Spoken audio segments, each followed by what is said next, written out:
नमस्कार। Today we will start about introduction to C programming.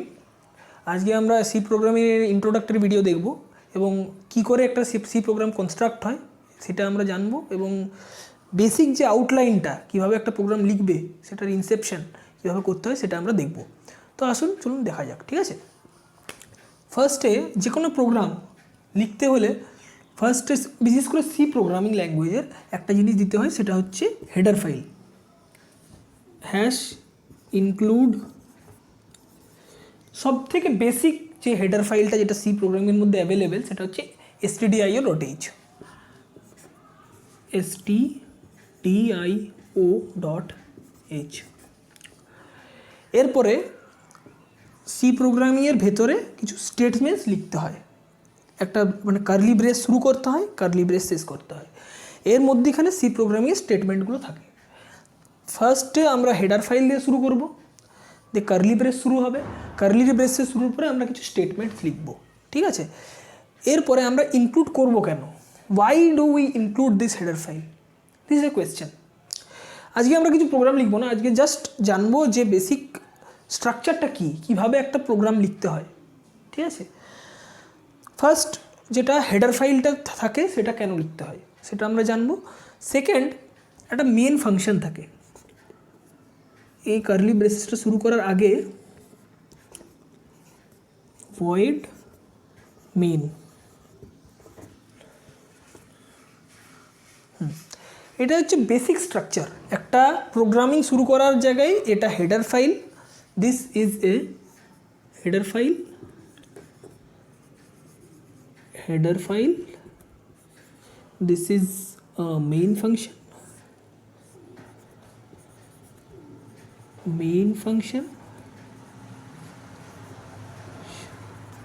and this is the body of the program. তো ফার্স্টে header ফাইলটা আমরা include করি। Now we will discuss about what type of header files we have to include and header ফাইলটা include করার কারণ কি, ঠিক আছে। এটা হচ্ছে মেন স্ট্রাকচার, তোমরা এটা নোটস বানিয়ে নিতে পারো।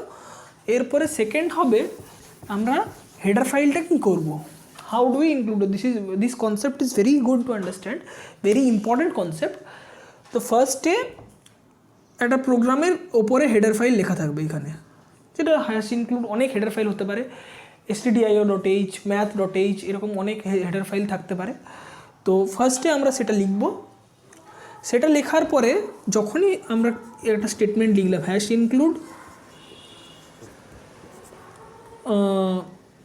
stdlib.h, when we include this header file immediately প্রোগ্রামের ফার্স্টে যখন এটা লেখা হবে immediately compiler will understand there is a header file called stdlib.h and it will perform the necessary linkage। যখনই এটা ইনক্লুড করব সঙ্গে সঙ্গে একটা কম্পাইলার সার্চ করবে হেডার ফাইলের উপরে কোথায় stdlib.h আছে, সেই হেডার ফাইলে যাবে এবং suppose we have written a program like this, আমরা এখানে একটা প্রোগ্রাম লিখেছি, সেই প্রোগ্রামে এখানে কিছু স্টেটমেন্ট আছে, এখানে ধরো printf বলে একটা স্টেটমেন্ট আছে, printf। যখনই এই printf স্টেটমেন্টটা পাবে কম্পাইলারকে বুঝতে হবে কম্পাইলার কোনটা, যেটা প্রোগ্রামটাকে আউটপুট দেয়। আমরা প্রোগ্রামিং একটা কম্পিউটার একটা মেশিন, আমরা প্রোগ্রামিং কিছু করে মানে ইনস্ট্রাকশন দিয়ে মেশিনটাকে এই করতে হবে, সেই ইনস্ট্রাকশনটাকে যে এক্সিকিউট করে যে এটা আউটপুটটা দেয় সেটাই হচ্ছে কম্পাইলার। কম্পাইলারের ব্যাপারে অনেক বড় একটা লেসন যদিও বা। তো যখনই এই printf এই স্টেটমেন্টটা আসবে কম্পাইলার কী করবে, কম্পাইলার stdlib.h আছে এ দেখতে চাইবে যে একটা আরও এইখানে একটা হেডার ফাইল আছে আমি ইনক্লুড করিনি, hash include stdio.h, this is the most basic header file stdio.h। তো এটার সঙ্গে একটা হেডার ফাইলের লিঙ্কেজ তৈরি হবে। তো এখানে এই printf ফাংশনটার যে ডেফিনেশন কী কাজ করবে, printf ফাংশনটা যে কী কাজ করবে সেই জিনিসটা লেখা আছে এখানে, সেই লিঙ্কেজটা প্রোভাইড করবে stdio.h, ঠিক আছে। বোঝা গেল, ঠিক আছে। আমি সামারাইজ করে দিই, I will summarize. First there will be a statement called printf or any other statement the definition of the function, সেই এই প্রিন্টএফ ফাংশনটা কী পারফর্ম করবে সেটা থাকবে অন্য একটা হেডার ফাইলে, সেটা একটা হেডার ফাইল, সেখানের সঙ্গে লিঙ্কেজটা প্রোভাইড করবে stdio.h। এখান থেকে কন্ট্রোল দেখবে stdio.h, এখানে হেডার ফাইলে এখানে কি কন্ট্রোলটা আছে প্রিন্টএফ ফাংশানে, আর সেখান থেকে ও পেয়ে যাবে আর আউটপুট দিয়ে দেবে। এই জিনিসটাই হবে প্রিন্টএফ ফাংশন, এই জিনিসটা হয়। First it will perform the linkage, it will, এরপরে কতগুলো theory point, I will provide some theory points that's need to be, মানে হেডার ফাইলের কাজটা মোটামুটি বোঝা গেছে তো, এরপরে কতগুলো আমি থিওরি পয়েন্ট ডিসকাস করব। Header file includes the prototype of a function.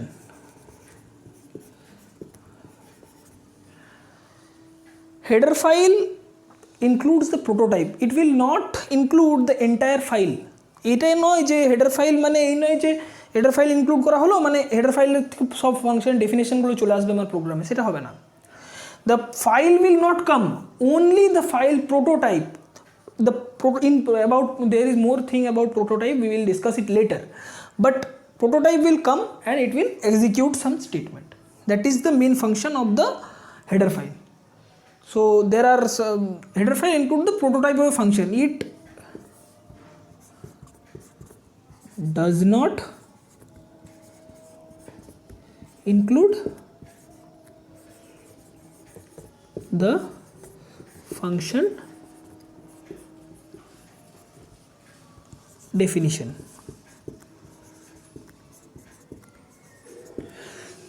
First, when we are including the function header file, it will perform the necessary linkage and it will get the prototype. We will have the prototype of the function, but we will not have the definition. প্রোটোটাইপটা থাকবে আমাদের কাছে, ডেফিনিশনটা থাকবে না, সেটাই হচ্ছে header ফাইলের বৈশিষ্ট্য। এই জিনিসটা ভালোভাবে তুমি লিখে নাও, নোটস করে নাও। আর হেডার ফাইলের যে থিওরিটিক্যাল জিনিসগুলো আমি বুঝেছি নিশ্চয়ই বোঝা গেছে, আর আরও অনেক কিছুই আছে ডিসকাস করার মতো, ইন্ট্রোডাক্টরি ভিডিও হিসেবে এটাই যথেষ্ট। ধন্যবাদ।